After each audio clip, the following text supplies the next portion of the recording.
Naiknya harga minyak goreng di Pasar Sentral Karisa, Jeneponto membuat sepi pembeli. Pasalnya, harga minyak goreng naik hingga Rp7.000 per liter sejak Desember tahun lalu.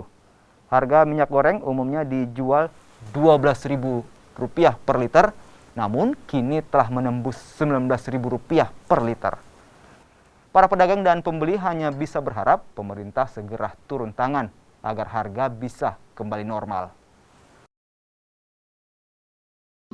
Bu, bagaimana kondisi minyak goreng saat ini, Bu? Ya, minyak goreng sekarang naik. Sekarang itu dari harga normal yang 2 liter itu 35, sekarang jadi 38. Kalau untuk 1 liternya sendiri Untuk 1 liternya itu dari harga 15 menjadi 18. itu kenaikan harga itu berlangsung sudah berapa lama, Bu? Iya, dari masih Desember. Itu Serba mahal, kasihan masyarakat. Iya. apa-apa saja, Bu, itu yang Minyak apa segala macam semuanya makanan pokok semua.